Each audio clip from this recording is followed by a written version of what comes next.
sebelum kita mulai, kita pimpin doa dulu. Doa sebelum pimpin. Siap. Mulai.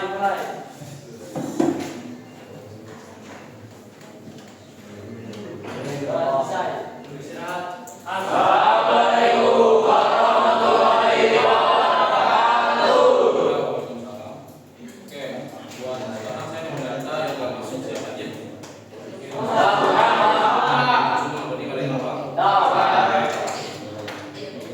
Oke, buat materi hari ini kita bakal belajar tentang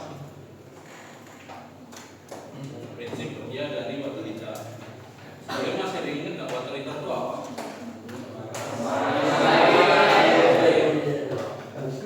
Hanya pemakaian air atau ada yang lain? Biasanya digunakan di juga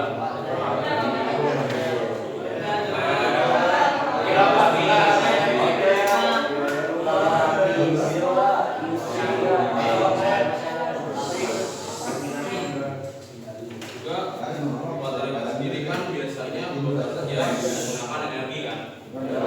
Ada yang masih ingat nggak energinya apa ya?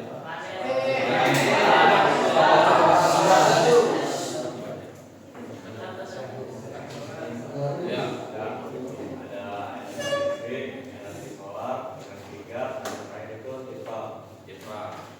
Masih ada yang ingat nggak sumbernya dia apa aja? Misalnya listrik itu di apa? Solar dari apa?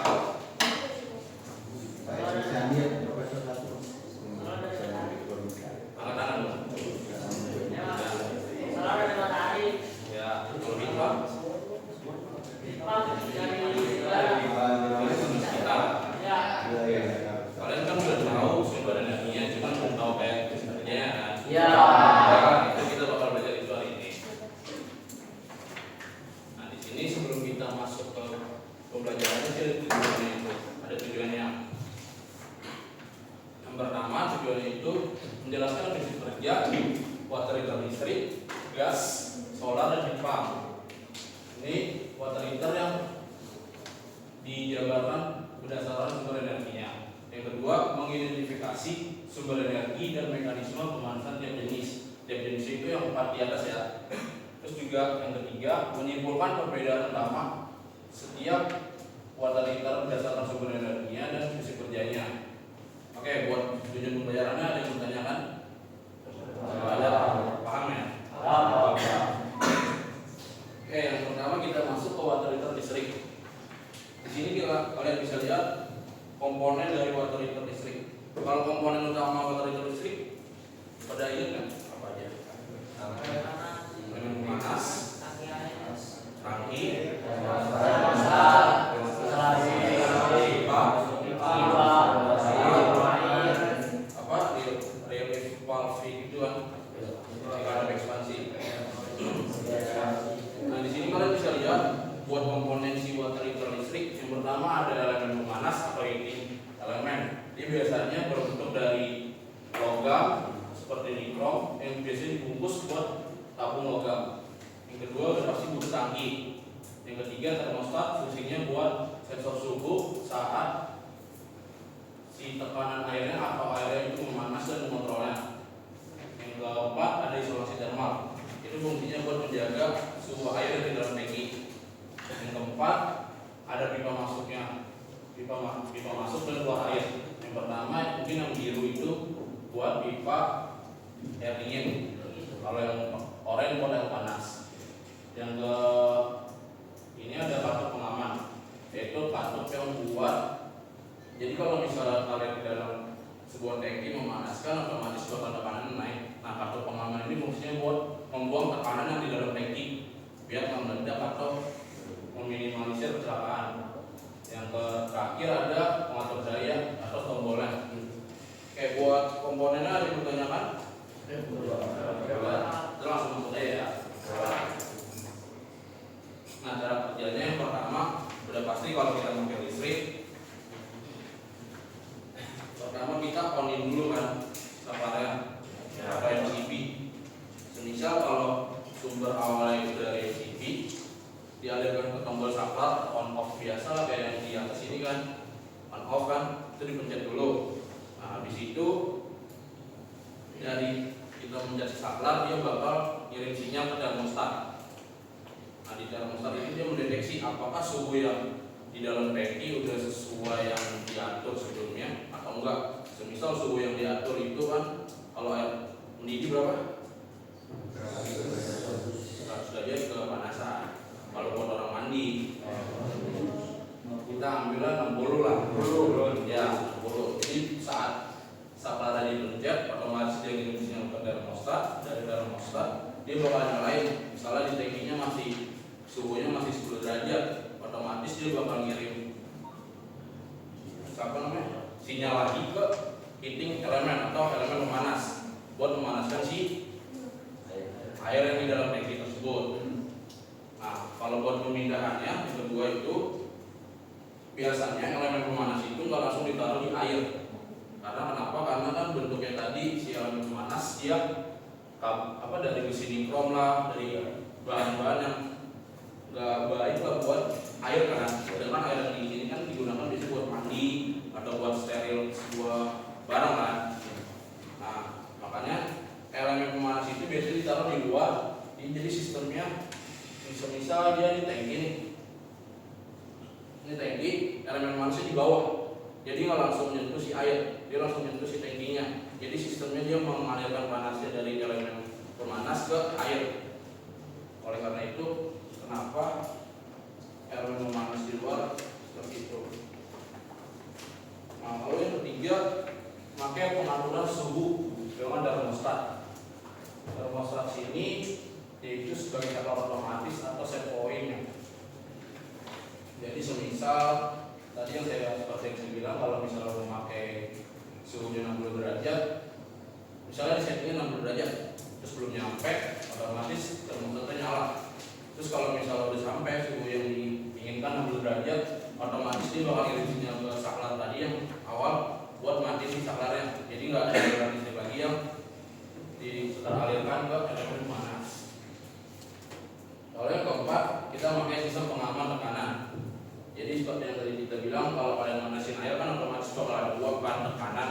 Apalagi di dalam tangki dia berbentuk tertutup kan buat menjaga si panasnya. Nah, karena tekanannya itu makin lama makin besar dan dipanaskan terus karena airnya dia otomatis wajib membuang si tekanannya biar si tangkinya enggak meledak lah kalau kasarannya.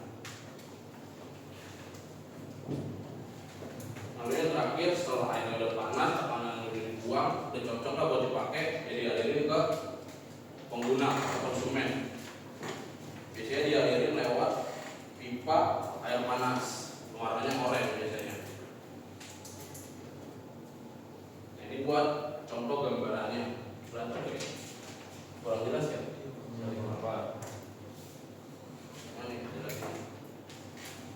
Contohnya kalau digambar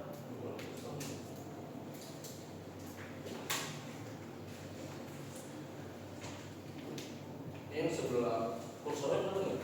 Ada nih. Nah di sini hot water out atau air panas keluar. Yang ini bisa tunjuk dia itu tempatnya masuk air dingin. Lalu ini termostat. Nah ini termostat nih. Ini harusnya kalau digambar di dalam sini ada elemen pemanasnya. Ini termostat ada dua. Terus ini katup ekspansi atau pembuangan si tekanan tadi. Lalu ini pipa-pipa yang lain lah buat pipa air masuk dingin, air panas. Nah buat si cara kerja water listrik ada yang bertanya dulu Pak? Ngerti paham? Oke, nanti saya tanya. Kita masuk ke materi yang kedua, water heater gas. Nah, di sini kalian bisa lihat dulu komponennya. Yang pertama ada burner atau kompor pembakar, yaitu tempat pembakaran gas untuk menghasilkan api. Jadi burner itu bentuknya kompor aja dan pembakar. Lalu ada heat exchanger, yaitu pipa logam atau sirip logam tempat air mengalir lalu dipanaskan oleh api dari burner dari si komponen tersebut. Lalu misalnya sama.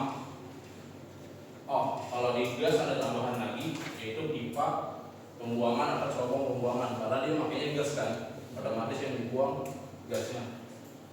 Lalu juga dia ditambahin ignition pemantik atau pemantik biasa buat nyalain si komporen tersebut si burnernya. Sisanya sama, sudah pasti ada termostat, tangki, sama satu pengaman. Ini buat komponennya.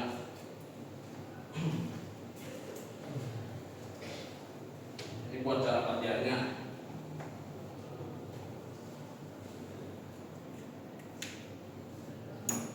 Oke, kalau cara kerjanya yang pertama kita deteksi dulu aliran gasnya atau aliran airnya.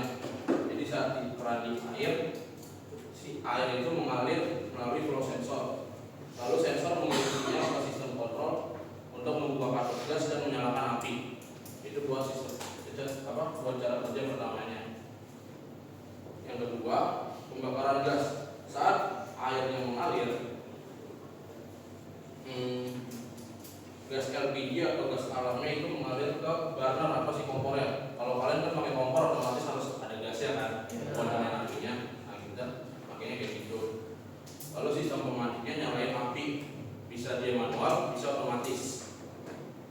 Lalu api memanaskan heat exchanger yang terbuat dari logam konduktor panas tinggi. Lalu pemanasan air.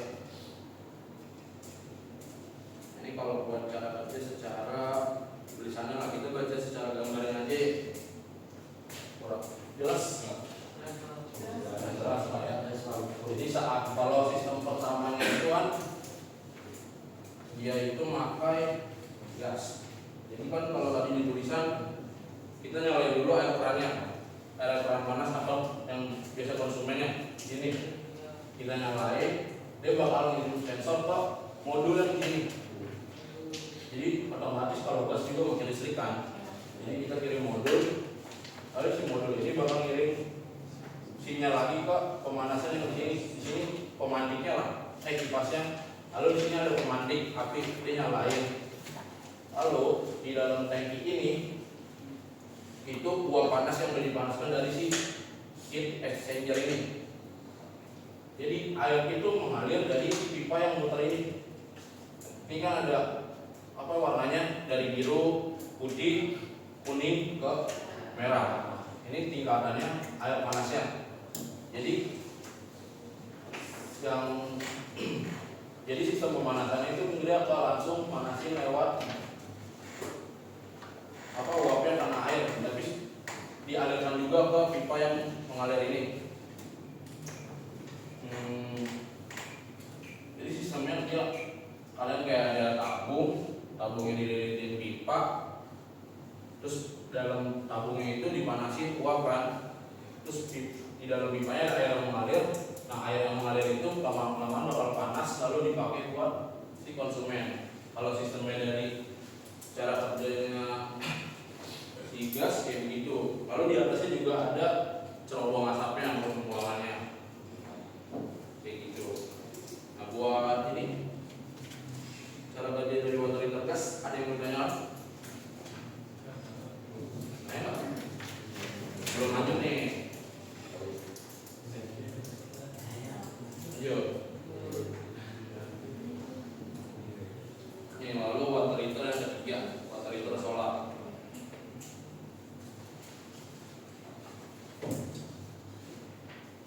Water heater solar ini buat komponen-komponennya kurang lebih sama, cuman udah pasti ditambahin panel kolektor atau solar panel yang biasa di atas rumah yang warna kotak tuh kayak gitu sebenarnya. Lalu pipa penyalur panas, pipa masuk air pendingin, isolasi termal sama aja. Sisanya sama, cuma ditambahin si panel suryanya aja. Itu langsung masuk ke prinsipnya aja ya.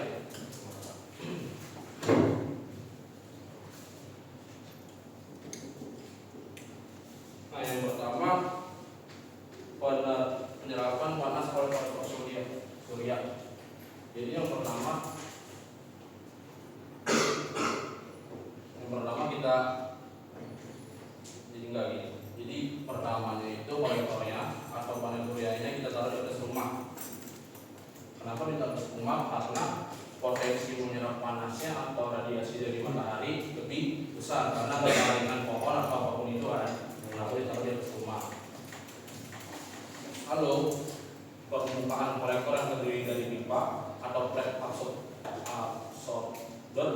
memanaskan air dan cairan tersebut. Lalu yang kedua sirkulasi air panas dan dingin.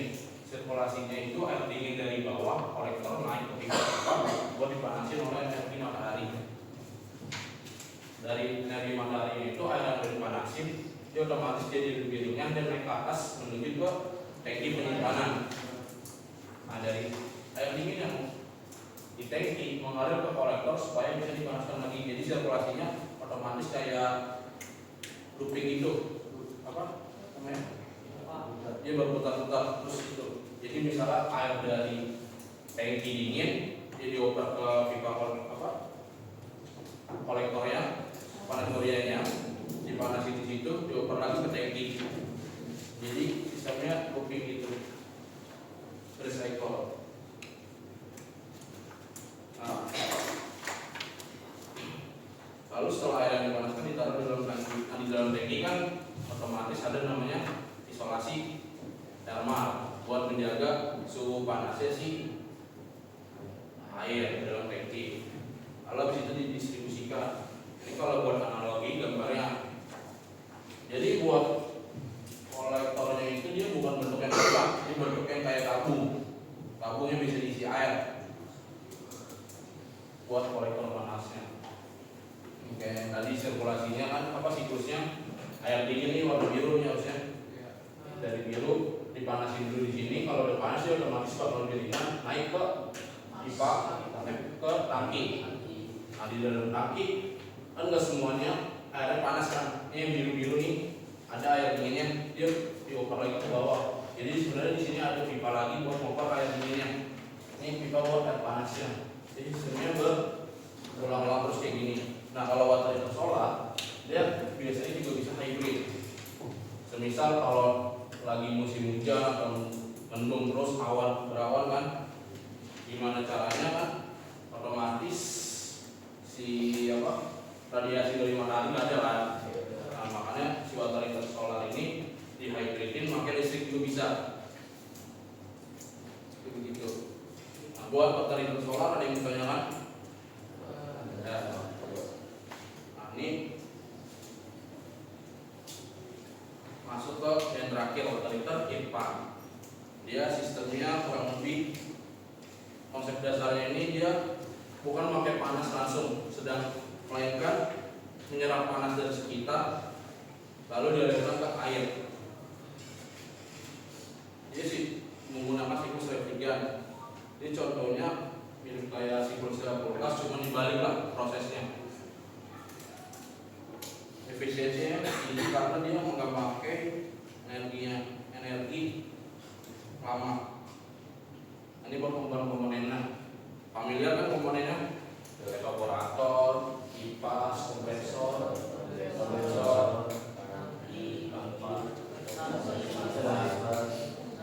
kurang lebih sama lah kalau semua water heater kan pasti ada termostat atau tangki kan. Nah, buat cara kerjanya aja langsung. Yang pertama, penyerapan panas dari udara atau penyerapan panas dari sekitar lah. Yang pertama, kipas mengalirkan udara melewati evaporator. Lalu yang kedua, refrigeran yang di dalam evaporator menyerap panas dari udara. Lalu refrigerannya menguap berubah menjadi gas pada tekanan rendah. Itu masih tekanan rendah. Lalu step yang kedua, pemanfaatan oleh kompresor. Kompresor itu memanfaatkan atau mengkompresi si gas tadi yang tekanannya rendah jadi tekanan tinggi, otomatis bakal jadi panas kan. Dia refrigeran gas dan tekanannya naik. Ini contohnya kalau misalnya habis kompresi, misalnya suhu refrigerannya dari 25 derajat otomatis naik ke 60 derajat, itu panas kan. Nah yang ketiga, pemindahan panas ke air. Gas panasnya itu melewati kondensor yang bersentuhan dengan air di tangki. Panasnya berpindah dari refrigeran melalui sistem konduksi. Jadi panasnya itu nggak langsung nyentuh si airnya tetap pakai sistem produksi atau mengalirkan kalau ada water heater. Lalu refrigeran yang mendingin dia otomatis atau gas yang tadi dingin jadi air lagi. Kalau penurunan tekanan, refrigeran cair yang melewati katup ekspansi, tekanan turun, suhunya itu turun. Lalu refrigeran yang tadi siap kembali evaporator untuk menyerap panas dari udara. Lalu siklusnya berulang begitu terus. Ini buat diagram gambarnya atau contoh gambarnya sistemnya. Jadi suhu panas yang dari luar diserap oleh evaporator. Lalu ini kan ada kompresor nih, dinaikkan kan. Ini tadinya suhunya tekanannya rendah, lalu dinaikin kompresor, dia otomatis jadi panas. Nah di dalam sini itu ada si airnya. Ini juga tangki. Jadi tangki si pipa udara sama tangkinya itu bersentuhan. Jadi kalau ini udara panas, panasnya dialirkan ke dalam tangki. Lalu dari sini didistribusikan ke tangki air panas. Lalu yang tadinya air yang dingin diputar lagi balik, dipanasin lagi. Sistemnya kurang lebih kayak gitu. Paham nggak buat si paham? Nah karena buat materinya udah habis, saya mau ngasih beberapa pertanyaan. Ada 3 pertanyaan. Yang pertama kan di dalam materi itu pasti ada termostat. Apa akibatnya kalau termostat itu rusak? Satu orang angkat tangan, jawab. Ya boleh. Siapa namanya? Oke. Akibatnya jika termostat itu suhu air bisa terlalu panas dan bisa membahayakan yang pemakainya. Terus kedua,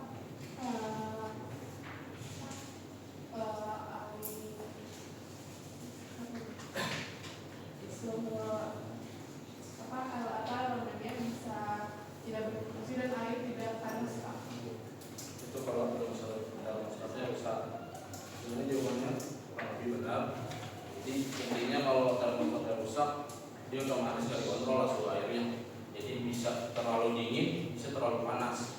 Sedangkan kalau buat dipakai di manusia kan, yang segar kan hangat kan jatuhnya. Jadi kayak gitu. Oke benar ya jawabannya. Lalu buat pertanyaan yang kedua nih, ada yang mau jawab? Jelaskan konsepnya heat pump. Terus kenapa sih heat pump ini lebih hemat energi dibanding baterai listrik? Coba angkat tangan atau orang. Tadi cowok, cewek udah cowok sekarang. Coba. Tunjuk deh.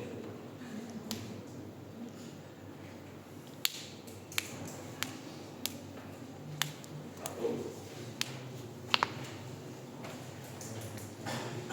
Coba lihat.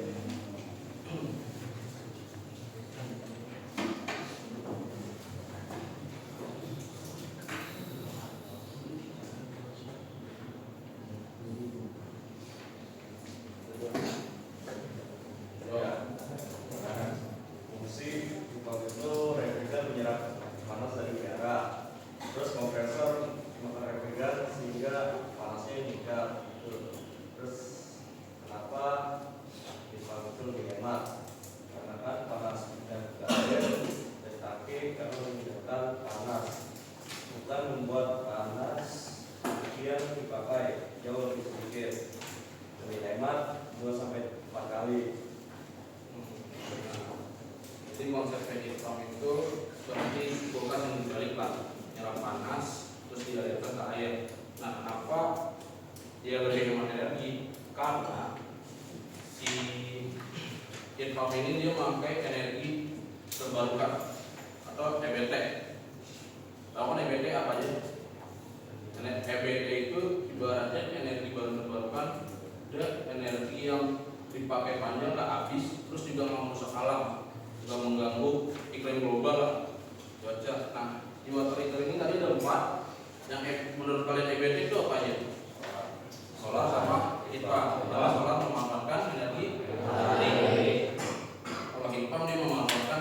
energi panas lah. Jadi kenapa bisa lebih hemat energi?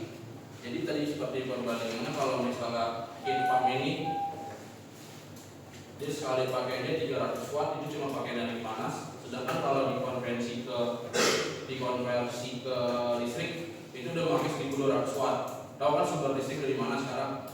Bayangkan masih pakai energi lama kan, seperti kayak fosil atau apa, itu kan juga mengganggu alam kan, dari cara pembuatannya atau cara pengalirannya kan, kayak gitu.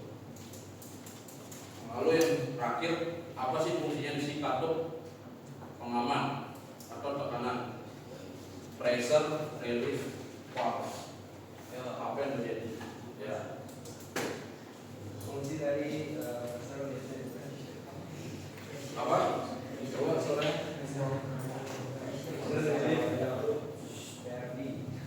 yaitu membuang tekanan berlebihan di dalam tangki, dan jika tidak bekerja nanti bisa mengalami tekanan ekstrim yang menyebabkan kebocoran, kerusakan, dan bahkan ledakan.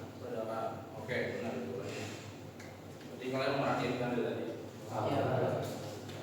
Oke, kalau buat pada ini mungkin cukup aja sampai ini. Buat fungsi kerjanya, karena masih ada beberapa waktu, saya pengen kalian bikin tabel perbandingan kelebihan dan kekurangan setiap watt liter berdasarkan sumber energinya.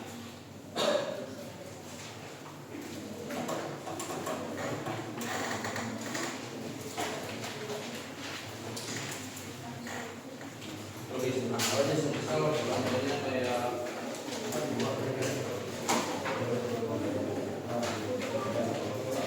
ya, jadi semisal watt liter listrik apa namanya, gas, solar sama pipa. Terus di sebelahnya kelebihan sama kekurangannya. Terus pengaplikasiannya gimana?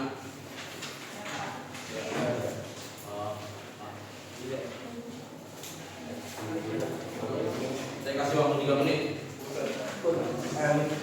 Habis itu dibacain satu perwakilan, satu cowok, satu cewek.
lokasi khusus untuk membuang sisa pembakaran.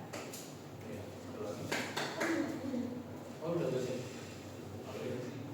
Benar Bu. Aplikasinya. Oh, ya pengoperasian, sorry.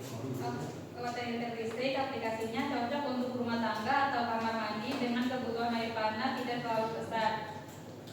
Kontainer gas aplikasinya ideal untuk rumah tangga atau fasilitas konvensional dengan kebutuhan air panas yang tinggi. Oke, benar.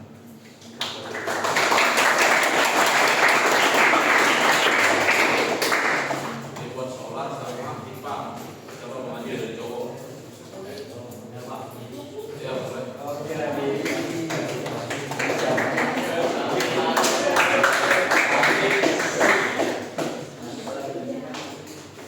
Bapak, untuk water solar muncul dari energi matahari. Kelebihannya yaitu ramah lingkungan, hemat biaya dan jangka waktunya panjang.